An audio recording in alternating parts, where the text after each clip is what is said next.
Have you ever woken up one day and thought to yourself, why is life so hard? When you looked around, everyone else seemed to have a simpler, easier life, and for a moment, you just wish your life was just like theirs. Life is, as you know, a beautiful yet unpredictable journey that, let's be honest, sometimes can feel like it is set on a hard mode because we all have so much to do. We all have to spend time with our loved ones, we have to perform well at work, we have so many chores to do, we have to try to achieve our work goals, personal goals while staying healthy. And if you are anything like me as a somewhat perfectionist, I find myself putting so much pressure on myself to perform well in all these areas in life, and it has left me nothing but feeling and being in a constant stress mode. But what I've learned over time is that it doesn't have to be that way. You can try to strive for better life, but you don't have to make life more difficult than it is. There's a way for us to stop playing life the hard way.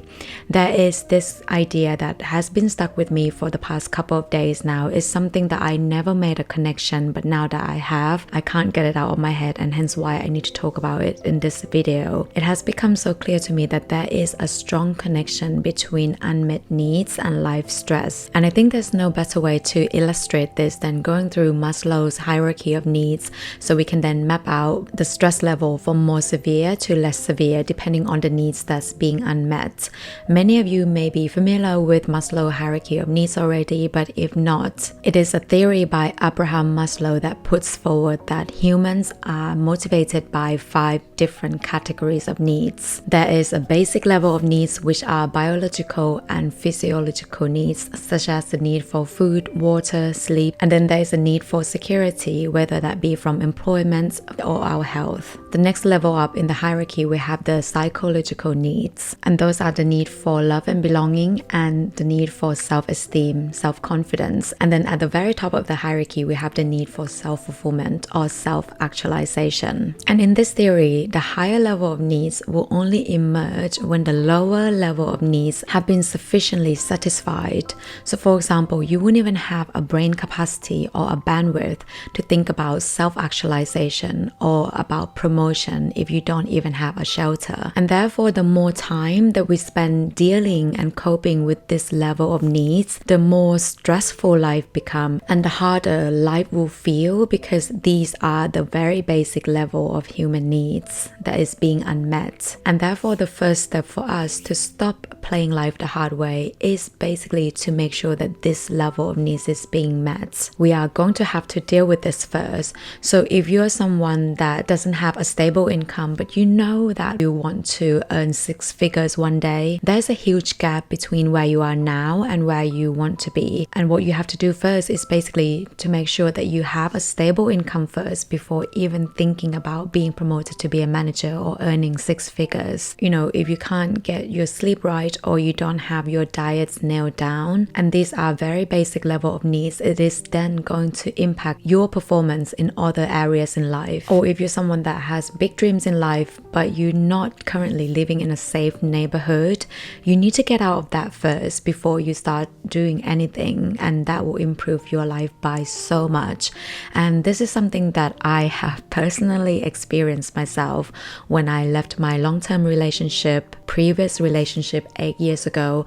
I did not have nowhere to go. My family was thousands of miles away and I didn't have any friends. I was quite lucky that a lady offered me a sofa to stay while I was trying to figure things out, but I didn't really know her very well, like at all. And it turned out that sometimes she would bring her friends to her place and they would do something really dodgy. And her apartment was also located in a very, very busy road, so it was impossible for me to get any sleep. And although I was very grateful that she offered me a place to stay, I knew that before I reinvent my life or thinking about progressing in my career, I needed to get out of that situation first, because I couldn't get any sleep.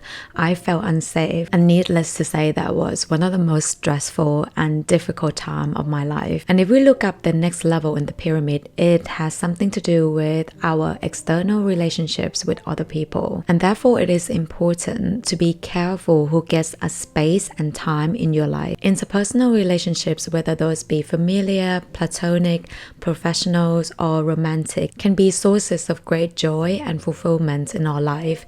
But then at the same time, they are also sources of great stress, because these are the people that we in some level trust. These are the people that we invest our time, our emotions in. We care about them, and that makes us vulnerable to their opinion, their thought, and their actions. And therefore, letting the wrong people into your life can make you feel like you're playing life the hard way.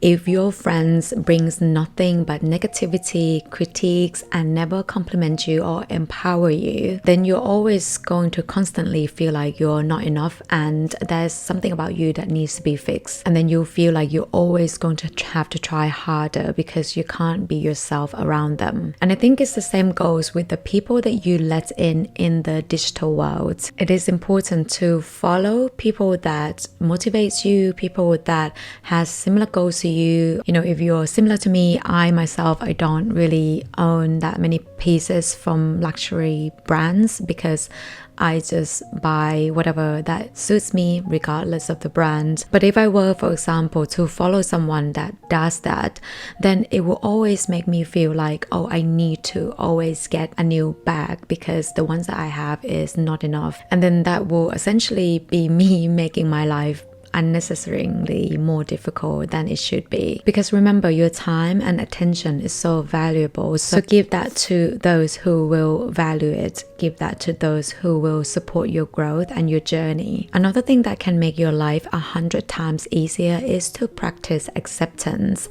And acceptance can come in many forms, but I think the first thing that we need to try to practice is to let go of the control. We need to accept that although we have our plans, we have our goals, there are things in life that we can't control.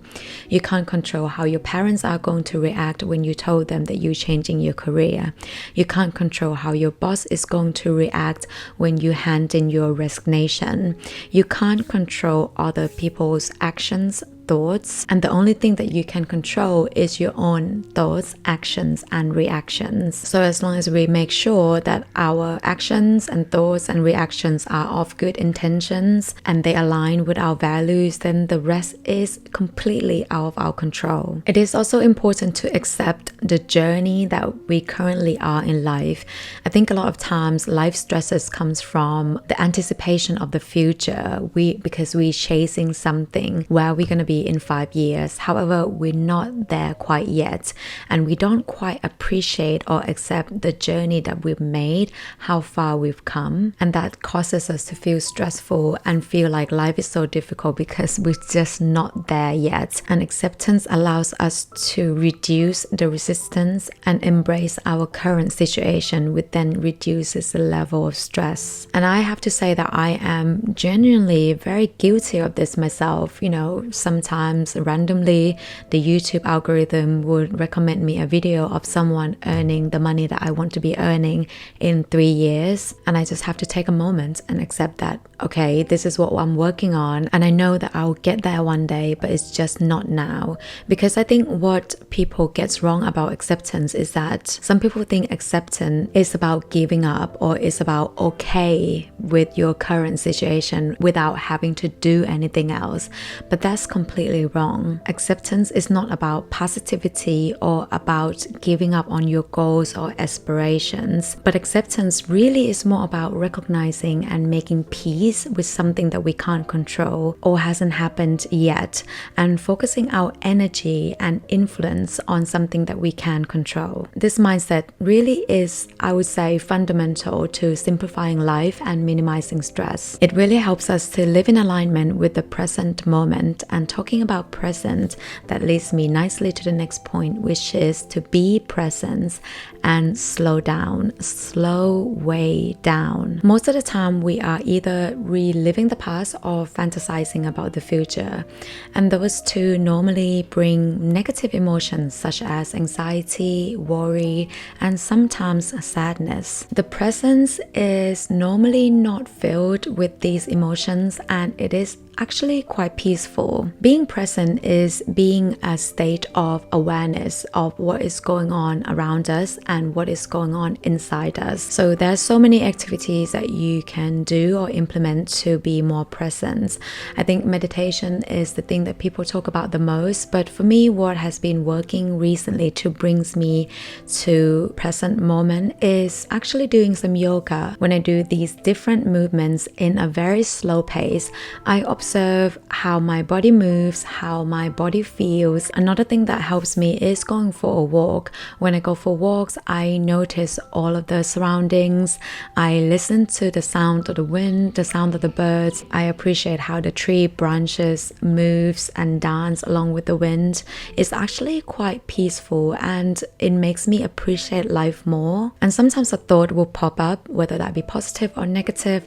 I would just notice the thought and I would just park it. The more time we spend in this peaceful state, the less time we'll spend thinking of life as a negative journey. Another thing that helps me slow down and reduce my stress by so much is not over scheduling myself. I love time blocking and I still do, but the way that I was doing it before was that I left no margin for error. If I had to drive around 10 minutes to the gym, I blocked the time exactly 10 minutes and then 45 minutes for the gym and then another 10-minute back. And you know, life is sometimes things get overrun, unpredictable things happen, sometimes there's traffic, and I would feel so stressed out because I didn't live life exactly as I blocked my time for. And I felt like I was always rushing around from one task to another just to try to get them all done. So recently I changed how I do time blocking and how I plan my day. I give generous time doing each task and I leave some gap between tasks so that if something goes wrong or if something doesn't go as planned, I don't get stressed out. And you might think to yourself, okay, by doing that, then you can't do everything, you know, and I think it's important to realize that we can't perform well in all areas in life at one time. There are going to be time or a season that you focus on something more than another, and we have to accept that. So whatever your season is right now, if it's your health, then make sure that there is time in your day for you to perform that well, and understand that other areas in life maybe have to be impacted. There's always a price to pay when you go all in or when you dedicate yourself to something, and by understanding that trade-off, you can significantly reduce the stress in your life and life will become much easier.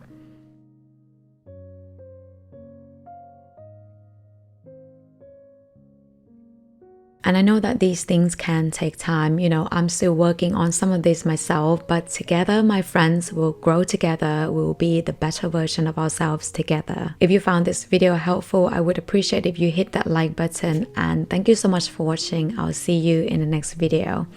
Bye.